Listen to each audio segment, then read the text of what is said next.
Hello, everyone. This is Betsy Wurzel, your host of Chatting with Betsy on Passionate Rural Talk Radio Network, a subsidiary of Global Media Network, LLC. Our mantra is to educate, enlighten, and entertain. The views of the guest may not represent those of the host of the station. Folks, I am so happy to have with me today Aran Shetterly, who is returning. He was back on in December, and the show posted January 13th. So you're going to want to listen to that show. But Aran Shetterly is an amazing, award-winning writer. He's an editor. He wrote several books before this incredible book. And the book is Morningside, the 1979 Greensboro Massacre, and the struggle for an American city soul. Folks, I was so excited when I saw this at my local Barnes & Noble store. I just wanted to yell out to everyone, buy this book. We need to discuss dark periods in American history. We need to discuss unfortunate tragedies. And here in Chatting with Betsy, I am not afraid to discuss these topics. And I just want to tell the audience that Rev Nelson Johnson passed away on February 9th. America lost a great hero. And I was deeply saddened to hear that news. And I want to welcome back with me today the wonderful Aran Shetterly. Welcome, Aran. Thank you, Betsy. It's great to be here with you, and I'm so glad you mentioned that Nelson Johnson had started a new journey, because it is a great loss, and I hope more people come to learn about just what an impressive and moral and wonderful person he was. Yes, I unfortunately never heard of Reverend Nelson myself, or Reverend Nelson Johnson, or this tragedy, this massacre that happened in 1979 until I read your book. And a lot of people I've talked to never heard of this massacre. And I really want people to read your book, Aran. It's such an intense, powerful, moving book, in my opinion. That's my opinion. And I just want to shout it from the rooftops, because it is such a dark period in our history that we must learn about. And folks, go look up January 13th, which is when the interview with Aran Shetterly was posted about the book Morningside, and we delved into it. And that's why you all need to subscribe to Chatting with Betsy. But what are we going to talk about today, Aran? We just decided about love, different kinds of love, and Reverend Nelson Johnson showed his love and his humanity to his fellow man. Yeah, I think that his journey toward a deep, radical love, is what he called it, that was a belief in the possible transformation of every human being, and in the importance of extending goodwill to people that we don't agree with, people who we find different, was so critical to his evolution as a person and as an activist. And so I thought, there's all these different kinds of love. There's romantic love, and there's love and support we get in community. And then there's this, what he liked to talk about as this radical love of extending goodwill even beyond the people we know. And I think all of those kinds of love are important to celebrate as we come up on Valentine's Day. Yes, oh, absolutely. I was thinking of that, and I even I did a post on my Facebook page, and I said, you know what, even if you don't have a Valentine, show your love to someone. Go visit someone in a home. Go reach out to a caregiver and love up on someone. text someone, say hello. But I celebrate Valentine's Day, even though my Valentine is in heaven, because I still feel that love. It's not gone away. And I just believe in celebrating love and life every day, Aran. Life is short. That's wonderful. Yeah, it sure is, right? I mean, someone was asking me the other day, how did these activists, how does Nelson Johnson not get burned out? How did he keep doing this for, 6 decades of fighting for the little guy in America and for marginalized and poor people? And, I said, I think part of the answer is love, right? That, he felt that love for community and from community and was on the ground. He wasn't doing his activism on Twitter. He was doing it, door to door, talking with people and experiencing the power and the strength of community and those bonds. And I think that can be so sustaining, and the love that we carry in our hearts, like you were just talking about, really helps us get up in the morning and keep doing it. Yes, whatever absolutely. It is we do. Yes, Yeah. I think I want to take the young audience, back when Reverend Nelson Johnson was doing his activism, there was no computers. There wasn't news 24/7. There was no cell phones. I remember those days, folks. and the love that he had, he was vilified for this march where people, unfortunately, were murdered, and how there was the blue wall of silence with the police and FBI, and vilified by the community. Yet he still had that radical love that you talked about to keep reaching out to his fellow man, to even have a meeting with someone from the Klan. I mean, how's that, folks, for transformation of love? That I'd like takes yeah. It sure does. And I think that, just to give a quick recap for your listeners, Betsy, Sure. It was 1979, and Nelson was the leader of a group, a multiracial group. He's African American, a multiracial group in Greensboro, North Carolina, that was organizing in the mills there. And they were struggling to organize across race and felt the Klan was interfering with their actions, and organized a march and conference to talk about why it was important to work across the race line. And a caravan of Klansmen and Nazis drove up, picked a fight, started shooting, and 88 seconds later, 5 people were dead and 10 injured, and no one was ever held criminally responsible for this. Now, what's important in terms of the theme that we're sort of exploring here is that at that point, Nelson was part of a communist group, and he had accepted certain communist principles.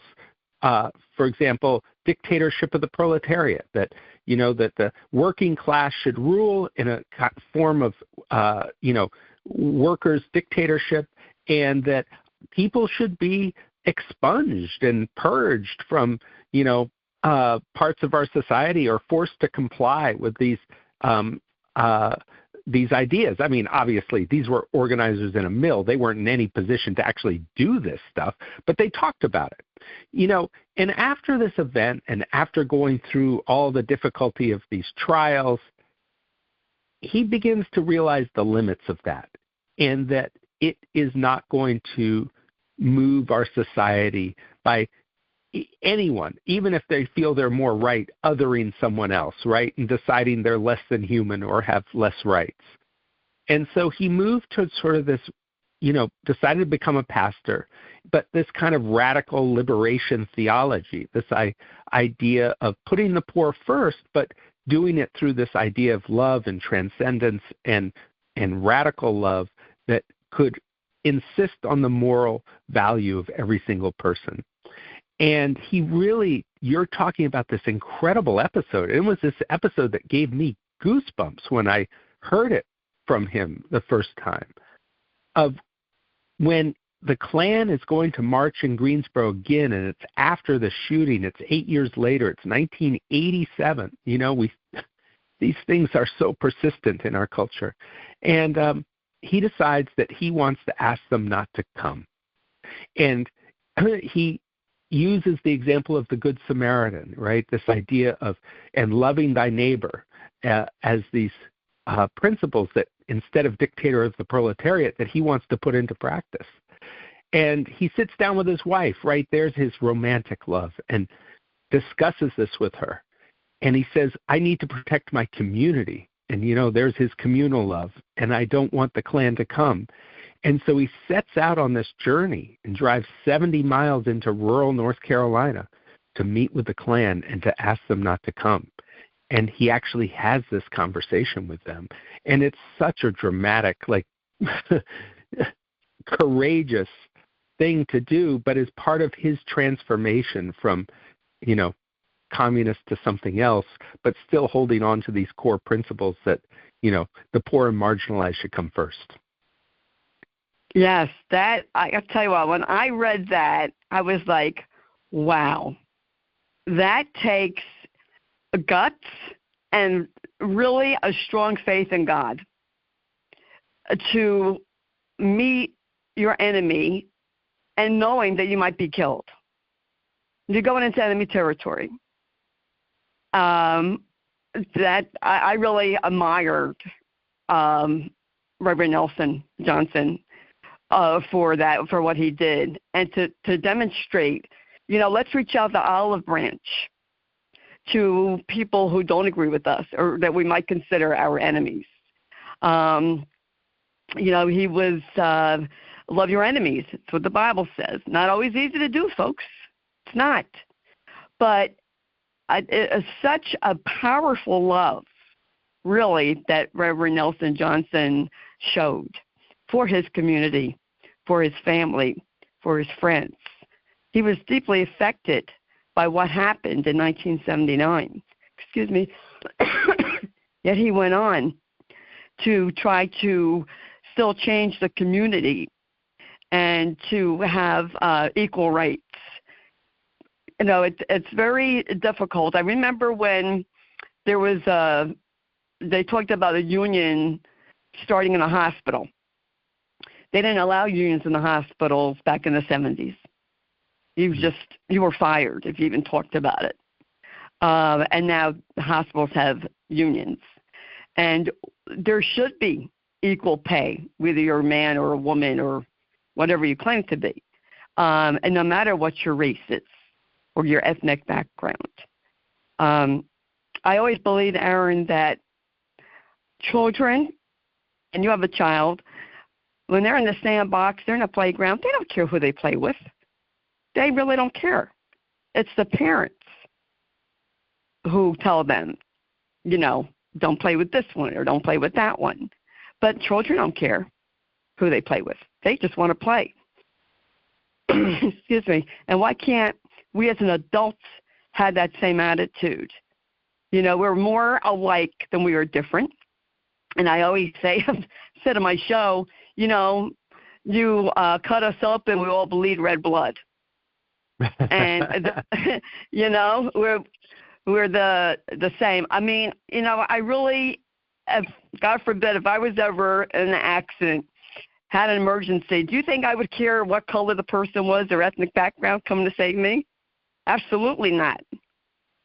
And we really should just, you know what, Aran, I'm a child of the 60s and 70s, so I just wish people would bring back their love and their humanity towards each other and just stop this hatred and the stigma. And I think sometimes it's getting worse instead of better. How do you feel about that?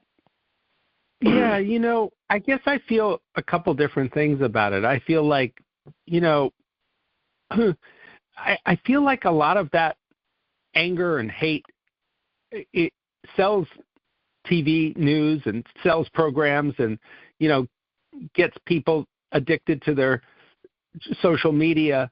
But it's not, I hope, always the way that we are with our neighbors actually out on the street when we're face to face. And we live in this sort of strange bifurcated world between the real life, as my 4-year-old son likes to call it, and our screens. And I think these screens are damaging in some ways, or can be, if we, in a sense, engage on the hateful rhetoric there, because it's a lot harder to do that in person. And but I think, going out and just being with your neighbors and finding things in common and is such an important piece of, who we are as social animals. And I just think that, and one of the problems is, not only can we self-segregate online, but it's happening more and more in our neighborhoods, right? That, people are living in bubbles that are politically similar. And, that's really unfortunate, because that's not how I grew up, and I don't think it's how you grew up, that there was a much more mix of people, and we just had to figure out how to get along. And we realized that there were things in our community that were more important than the national news, immediately important anyway. So I think that those are things to try to get back to a little bit. What do you think? Oh, absolutely. I do. I grew up, when I went to grammar school, it was the 60s. And there was, the classes were not integrated. The African Americans lived in one section in my town and went to school in that section. It wasn't until the 70s that they started to bus people, the kids in different areas, so that it would be integrated. As a child, Aran, I never thought about it. I didn't think about segregation. I can't even talk. Civil rights was going on, but I was a child, so I really didn't pay much attention to it. I know what it's like to be discriminated against from being Jewish and being called names, and people showed that they're prejudiced by the names that they would call me. So I know what it's like to face prejudice. And but yet my father, who grew up, in the 30s, 40s, he was taught prejudice. And we were told, you stick to your own kind, and who to love and who not to love. And interracial dating was a big no-no back then, big no-no. And now, of course, if I were to date again, I wouldn't let that stop me from dating anybody. If I fall in love with someone or interested in someone, they're a different ethnic origin than me, then that's fine. I would never let anyone dictate to me who to love again. That's for sure. And I didn't teach that to my son either. I told him, you love whoever you love. I never told him, oh, you can't love this one because they're a different skin color. Never said that to him. Yeah, a couple of things that cross my mind as I'm listening to you. I grew up in rural Maine. It was, not ethnically diverse in the way that we think of it. It was, a coastal Maine fishing community, but my parents were neither of them was from there. My mother was from New York and Connecticut. My father was from Cincinnati, Ohio, and they had made this choice back in the 1970 to go back to the land. It was partly a political decision to try to live off the land with as little money as possible, and so they wouldn't pay taxes that would support the Vietnam War, which they disagreed with.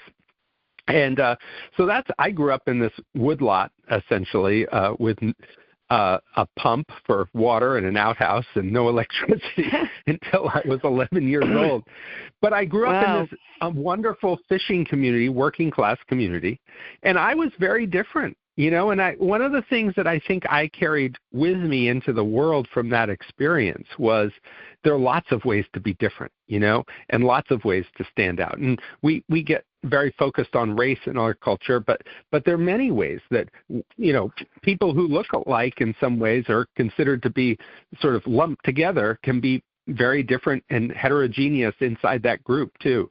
So, I didn't wear the same clothes as the other kids necessarily, and my hair wasn't necessarily cut the same way, but, And so I had to, as a kid, adapt to those differences and figure it out and learn how to communicate across them. And I think that has really shaped the things I'm interested in, the people I relate to. And as you know, I'm married to an African-American woman and a person I am so fortunate to have found, the love of my life and my soulmate. And she just happens to be, a different race.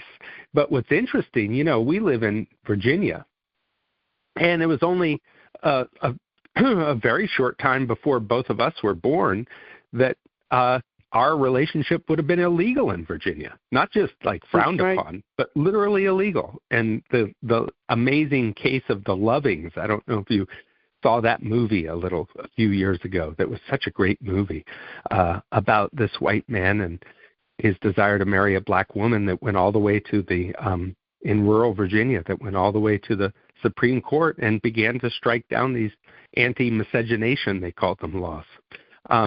So, we feel here in Virginia, and the two of us, this idea that there are people out there who want to prohibit love that they are uncomfortable with feels very present. And we see some of that today, people really challenging who can love whom. And I think that's terribly unfortunate. Yes.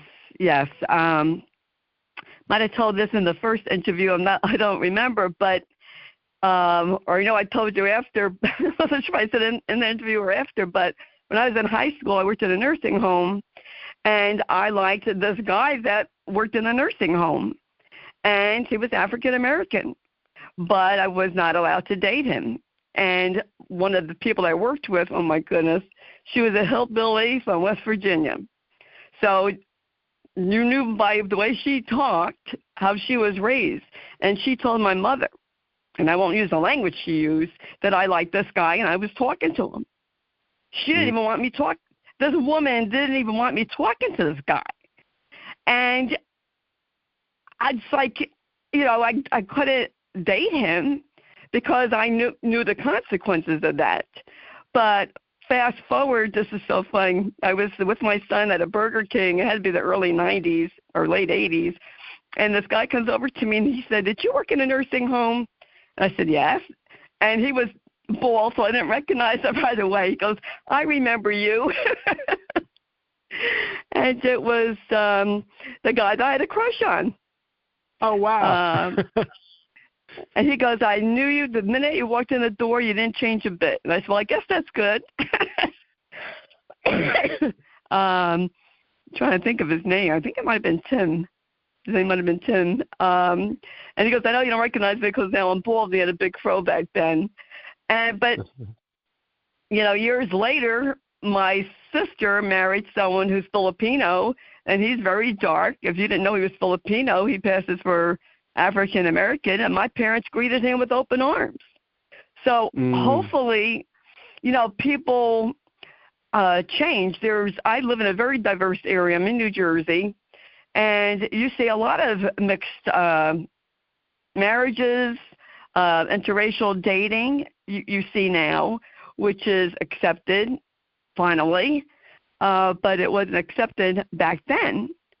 And even my son Aaron has a disability, cognitive disability, and I don't even know if he noticed people were different colors, to be honest with you. And he asked me one time, "Why is Mark a different color than me?" And I just said, "Well, God made people all different colors."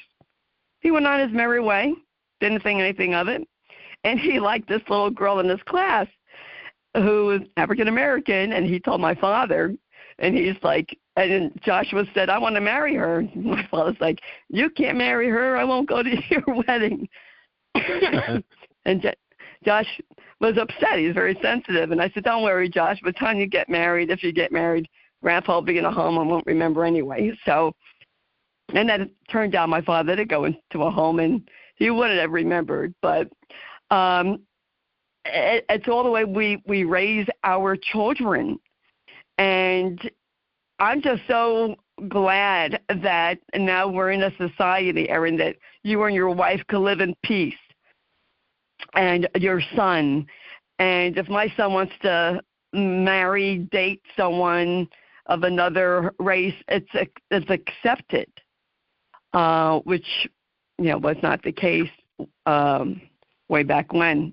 As a matter of fact, one of my husband's classmates, she intermarried someone and had a very tough time. She told me. Yeah. A really tough time.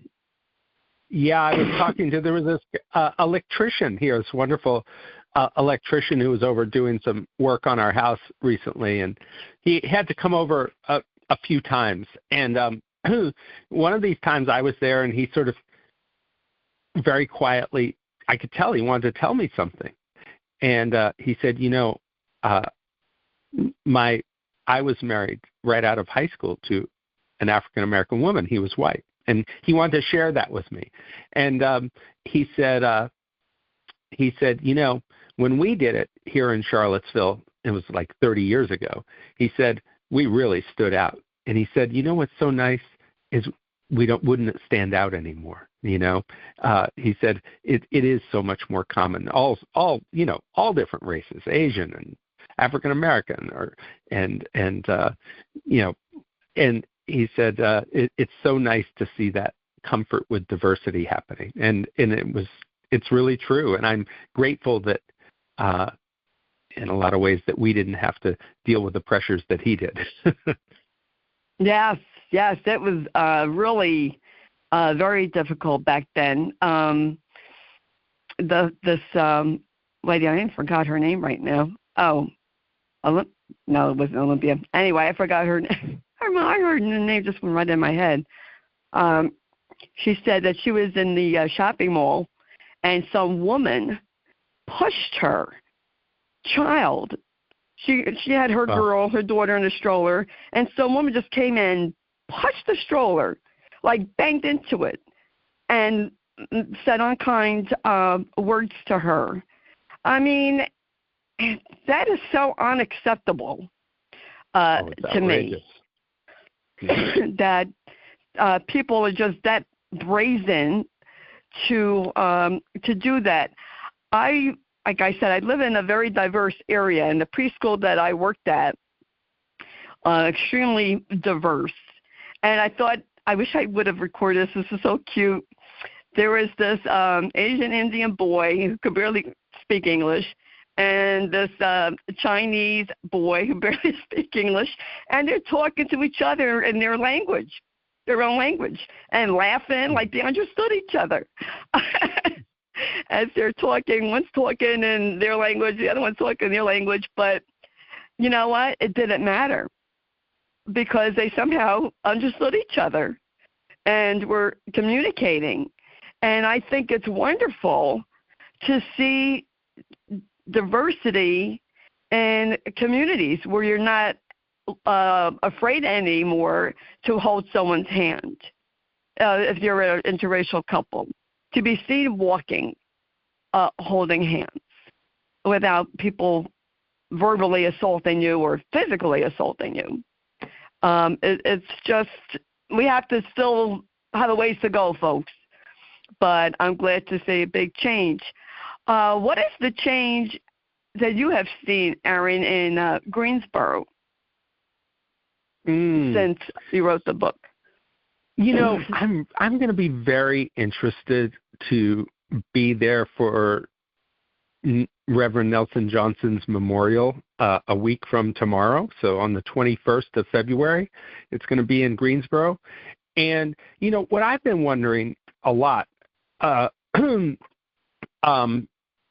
is how Greensboro is going to realize how much they miss him when he's gone, and because, there are people in our communities that try to keep us honest and can be kind of irritating because they don't let you just sort of rest. They keep putting things in your face and asking you to respond to them and saying, hey, this isn't right. And, and people get frustrated and they get tired of it and they say, I don't have time for this. But I tell you, when that's gone, I think a lot of people will begin to realize what a loss that is and how, people like that keep us honest. that people like that, are really, their intent is love to make us better, and tough love. And so I'm very interested to see what that's going to be like. But Greensboro is a different place because of him. He's been there as an activist since the mid '60s. So we're talking, he showed up there in 1965. So 60 years of pressing Greensboro to be different, Greensboro to be better, Greensboro to be more open, and he has made a tremendous difference. It is a different city than it would have been. And over the last 5 years or so particularly, I think that Greensboro has started to realize some of that. And as we talked about in the first conversation, I think, in 2020, Greensboro finally apologized for that massacre in 1979 and admitted that the police department could have prevented that violence that day and didn't. Now, they didn't ascribe motive, but they admitted that it could have been stopped and wasn't.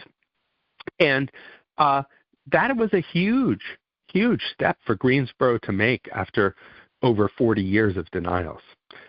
So, yeah, Greensboro, like all places, is changing, and now we're in a moment where,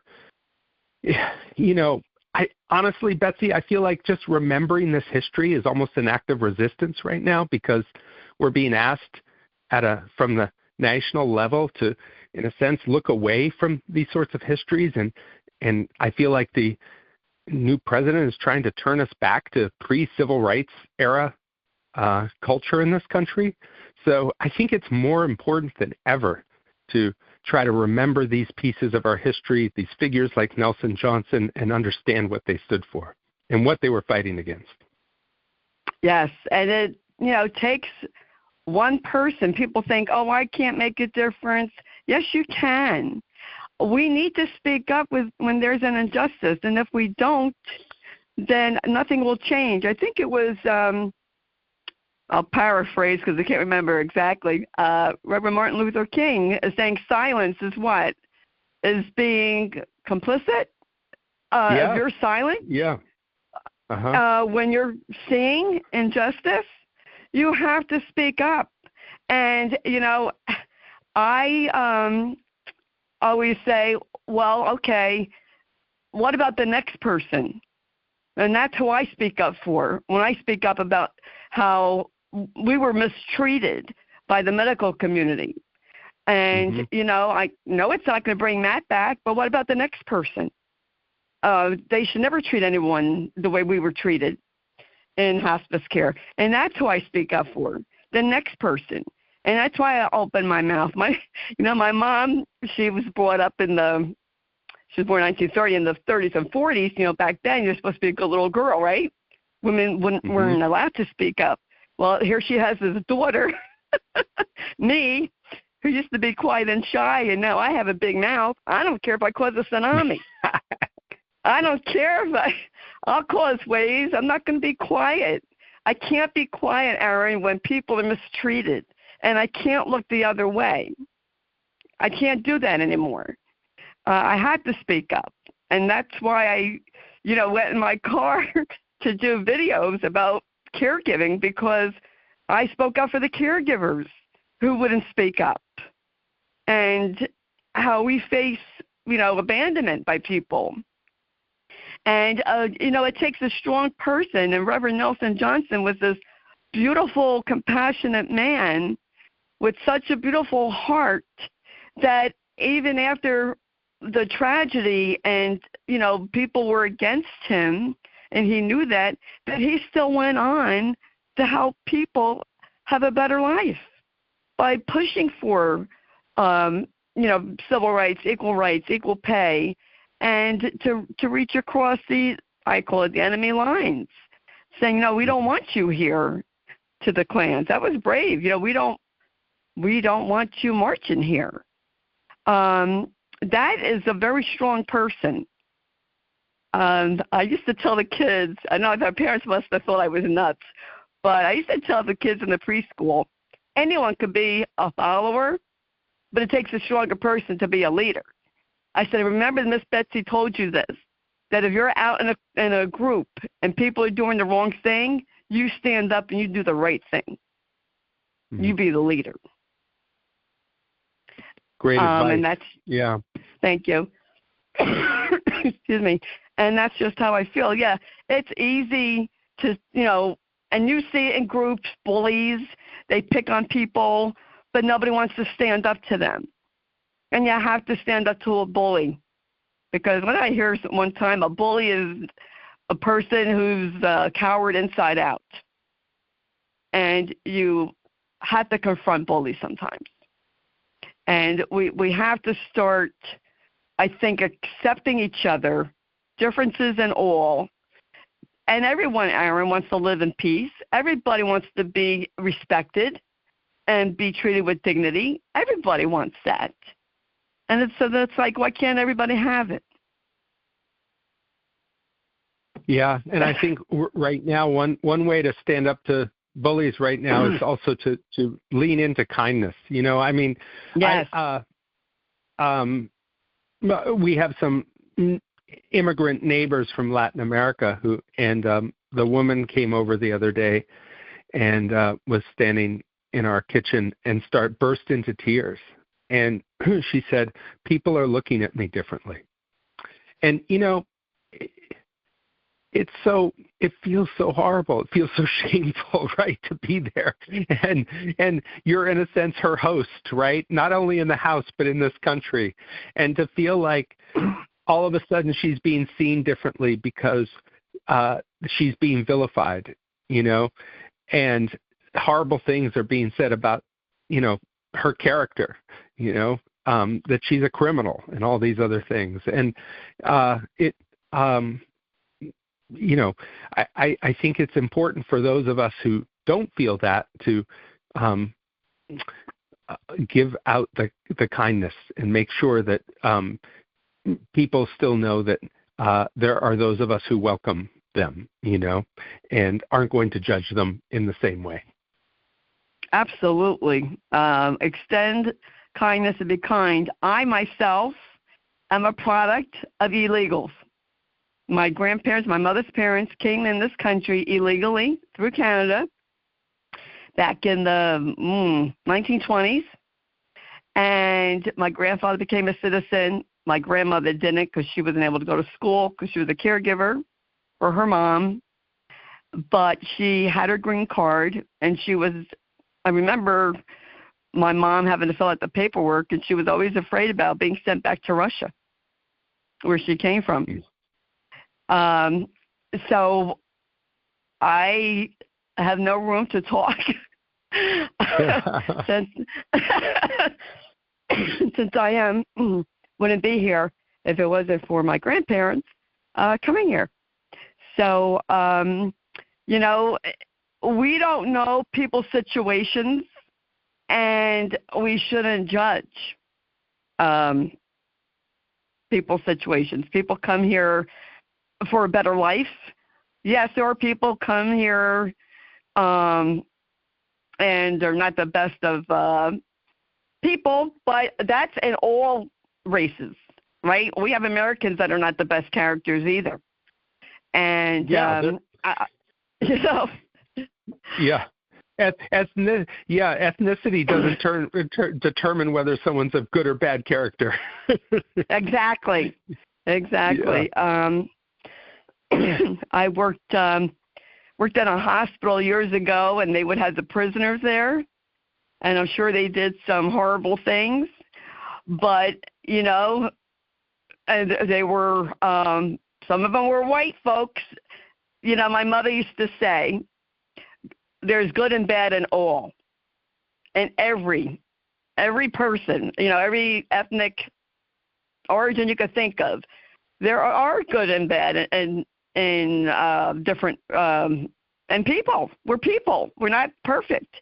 So don't judge people, by a misdeeds of one person. Like that statement that people say, often who are working in prisons is, each of us is more than the worst thing we've ever done. And I think that is so true, because it's not just about groups, it's about each of us individually. As you're saying, we have different parts inside us. We've done things that we're not proud of and things that we are. Yeah, absolutely. And I have to tell the audience, Aran, that your wife is Margot Shetterly, who wrote the book Hidden Figures, which became a movie. So congratulations to your wife. I have to ask you this. Is there friendly competition in your household? No, I would call it actually friendly cooperation. We help each other. She helped me so much on my book, and I try to help her on hers. And it's incredibly fortunate, I have to say. And also, for me, in a lot of ways, as someone writing across race, right, who's writing with African-American characters in my book, having her to, run what I was writing, take a look at what I was writing and make sure that, I was getting things right or was extremely valuable to me. I love that. I just, love is so wonderful, folks. And, I forgot who said this, folks. Got the person who said this quote, and I'll paraphrase it. When a person dies, it's like a library being burnt down. Rev Nelson Johnson died, and what a library he was. What a legacy he leaves to us all. And if no one's ever heard of Rev Nelson Johnson and about Morningside, the Greensboro Massacre, I highly recommend. Buy this book. I want to see it be a #1 international bestseller. Morningside, the 1979 Greensboro Massacre, and the Struggle for an American City's Soul by Aran Shetterly. Aran, you are wonderful. I want to thank you for coming on the show again and writing this phenomenal book. It's phenomenal, folks. Where can people buy it? I know Barnes & Noble, the source there. Well, Betsy, you are wonderful. But and I really appreciate our conversations. People, this. Have you seen this new online bookshop, bookshop.org, that you can buy from your? Yeah, check it out, because bookshop.org is really cool, because you can pick your independent bookstore and order online, and it supports your local independent bookstore or any independent bookstore you want to buy from, and they sell ebooks now. So bookshop.org is very cool. But you can order my book from anywhere you get books, from your local bookstore, from anywhere online that you like to order books from. It's there. Thank you. And where can if people want to talk to me about it, or send a message, okay. I always answer all my messages through my website. So feel free to go to AranShetterly.com and get in touch. Awesome. Well, I hope you have a happy Valentine's Day. And this won't be posted until probably sometime in March. But you know what, folks? Every day, celebrate love. Every day, tell the person that you are with, you love them, your children, grandchildren, whoever it is. Don't just honor love, celebrate love on Valentine's Day, but do it every day, because I'm telling you, life is short. And we need to let the people that we love, we need to let them know that we love and appreciate them.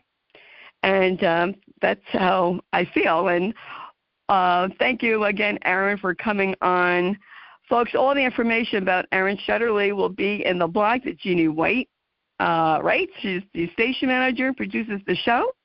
And I want to thank Lillian Caldwell, who's CEO of Passionate World Talk Radio Network, who makes this all possible. And I want to thank you, the listeners.